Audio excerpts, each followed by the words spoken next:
Hi, welcome to Digital Learning. I'm Connie Kolosey, Director of Media Text and Digital Learning for Pinellas County Schools. And for our episode today, I have my colleague Alex Heeren with me. Hi, Alex. Good morning. And Alex is going to talk with us about Windows 10. So, Alex, why do we need to know about Windows 10 right now? Well, because Windows 10 is the present and future of what we're going to be using our computers for in Pinellas County. It's replacing Windows 7. It's the operating system that makes the whole computer work. And if you've gotten through a certain level of math, you may realize going from 7 to 10 doesn't really add up. They just skipped over 9 altogether. They had Windows 8, which we didn't do.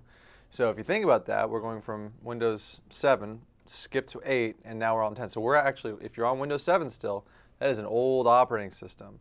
So Windows 10 brings a lot of modern features and things specifically for teachers that are really beneficial in the classroom without having to install anything extra. It's just part of your computer now.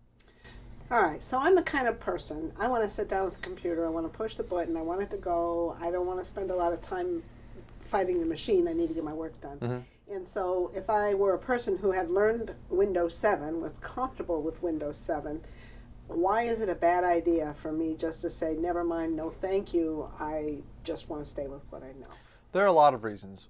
And just to kind of assuage your concerns as someone who is a Windows 7 user, Windows 10 and Windows 7, if I were to use my computer here, you can see this is my desktop, I've got my start menu, everything's pretty much in the same places with other stuff on top of it, but it's very, very similar. So if you're used to having a bunch of shortcuts on your desktop, you can still do that with Windows 10. But Windows 7, because it's so old, it is being end-of-lifed by Microsoft, which means they're not going to be supporting security patches at certain points. It doesn't play nicely with the Windows Store. If you want to do Minecraft, if you want to use Microsoft Edge, there's all of these things that you can't do in Windows 7 that you can do in Windows 10, and these are things that we're pushing instructionally because they benefit our teaching practices.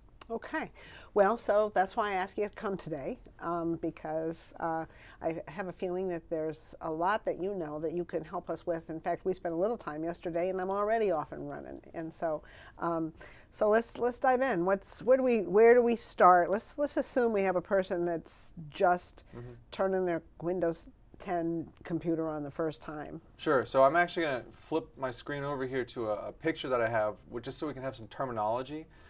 First thing you got to know is how to get around everything. So this is a screenshot that I took, and I did a little bit of inking. So my tablet here, just if you're watching this, it is a touchscreen and I do have a pen. However, if you are in a classroom with an interactive projector, all the stuff I'm doing with my pen on here, you can do on your interactive projector instead, and it works the exact same way. So Windows 10, designed for touch, designed for inking. Now if you've got that projector that we've spent a good chunk of money on, it's an operating system designed to use that. So you don't need a $3,000 Surface laptop. You can use it with what you've already got, which is awesome. So just to kind of go over the interface, you've got your start menu in the bottom right. That's where that's always been. That's where you're going to go to find all of your programs. You can pin your top most used programs there, so you always see those first. It's the new start menu coming from Windows 7. It looks a little bit different, but all your stuff is still there. That's also where you would go to log off of your computer, to switch users. If you wanted to, pretty much, that's where you start. That's why they call it that. Hence the name. It's a good name for a button. It's the start button. So Windows 10 also comes with a digital assistant, Cortana. So you can use Cortana. You could use it out loud if you wanted to ask Cortana how tall Mount Rushmore is or something like that. But more usefully, it's also a very valuable search on your system. So I actually don't keep anything on my desktop. If you're looking at my desktop, this is let me actually go over to it. This is what it actually looks like. I don't have any buttons on my desktop. Everything I need to get to, I actually use Cortana to open. For example, if I needed to open a Word document, I could just click here and type Word, and you can see that the app pops up. I can just hit enter, and it's going to open up Microsoft Word. It's the fastest way to open programs and files. You can search for websites, and it'll actually open them up there too. So Cortana is just a very, I'm going to close this because I don't actually need a Word document, but so Cortana is just a very fast way to get to anything. So it's really, really useful for that. Coming back over here to my diagram that I drew. So we have Cortana search, and then the task view. So the task view is new in Windows 10. If you've used a Mac before, this is a feature that they've had for a while that Windows 10 has now brought to the table. What task view does is it brings up all of your open windows. So I can click the task view here and it shows everything I've got open. And it's actually where I can also see, if you look at the top here, it lets me have different virtual desktops too, which is really cool as a teacher, especially in secondary where you may teach more than one prep. So let's say I'm teaching 7th grade math, in the morning, and then I'm teaching IIT in the afternoon, or DIT now in the afternoon, which is something I had to do. Those are totally different subjects. What I can do is I can prepare on this desktop my stuff for my math class, and then as soon as my other class comes in, I can just click on the other desktop, and it'll take me to what I need for that other class. So it lets you kind of prepare your digital resources in a way that makes it very fast and easy. And again, to get there, I'm just going to my task view. So let me go back here to my desktop that has this picture on it. Actually, I can go to my full screen picture there. Okay, so then you've got your icons along your taskbar. And down here in the bottom right corner, this is actually something I want to mention to a lot of people who didn't even know this has been there on Windows 7. In fact, a lot of the things I end up telling people about for Windows 10 is actually stuff that was in Windows 7 that they didn't know about, that's been around for a long time. So in the system tray in the bottom corner here, you can see all the different icons, and it looks like I've got 3 icons, my volume, my battery. But I want to point out this little arrow here, this little up arrow. There's actually a ton more stuff running. Specifically, you can see here, I can't see my OneDrive, my little blue clouds. I should be able to see that. That's because it's hidden in this little up arrow. So I want people to be aware that they can see those icons if I go to my actual computer. So I can click that little up arrow, and I can see there's more stuff running there.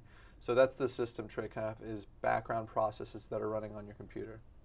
And then finally, in Windows 10, one of the big changes is this Action Center. It's this little chat bubble down here. Let me show you this. So it's a little chat bubble, and if you click on it, it's going to show you notifications. Fortunately, I don't think there's anything too troublesome up there. And you've also got all your quick settings. So if you're coming from an Android phone or a Mac or any other kind of modern device, they've got this kind of quick settings section. This does the same thing. I can quickly put my phone, my tablet into airplane mode. I can lock the rotation. I can turn on my battery saver because I need my battery to not die in the middle of a show, right, or in the middle of class. So you've got all these quick settings, and it's really useful. If you need to, yours will probably start looking like this. If you just click expand, it'll show all of those settings. But that's kind of the basics of how to get around the operating system. So yeah, I hope that answered that question. I think I went into more detail than you asked for, but Right. Well, I think probably the biggest key, and maybe we should transition to that a little bit, is those aren't all necessarily set up like that when they first turn on the computer. So you might want things on your, the bar at the bottom is the taskbar, and you might want stuff on your start screen, which you haven't shown us yet. And so I think making the taskbar and the start screen customized to your personal work is a great place to start. yeah, absolutely. Because, and you mentioned over there, these are all the programs, the applications that are on this computer, but it's inconvenient to have to scroll down there and find the one you're looking for. So yes, you showed us that Cortana can help, but then also deciding which ones to be on the taskbar, which ones to be on the start screen, and they can be both places. So let's talk a little about that. Sure. So customizing it so all the stuff you use regularly is very accessible is one of the things they've designed Windows 10 to do quite easily. So let's say, for example, I need to be able to access Microsoft Access very frequently. So all I have to do once I hit the Start menu, and I go up to my list of all apps, and I can scroll through this. Or I can actually click, let's say I'm looking for something down at the bottom. If I click on one of the letters, I can go alphabetically to, let's say, X. So I use this app called Zodo for PDFs. That's how I write on PDFs. Okay. So if that's something I'm doing a lot in class, once I find that, I can just right-click it, and this is for anyone who's trying to use Windows 10 on a touch. I said that Windows 10 is designed for touch screens. So if I'm in my class, instead of right-clicking, because my hand does not have a right-click, the way Windows 10 works is you just press and hold. So if I press and hold, it's the same as a right-click. It does the same thing. Okay. So I can then pin it to start. Mine's already in my start menu. So you can see my Zoto is, it's on here, it's right here. So I've already got mine pinned. But if I didn't have it pinned, I could just right-click it and go pin to start. Or if you changed your mind. Or if I changed your mind, I could remove it from start from here, sure. I can also pin it to my taskbar, which will add it down here where I can access it even quicker without having to go into the start menu. I'm a little bit of a digital minimalist, and so my taskbar, I've only got very few things, but a lot of people like to have all of their stuff right there.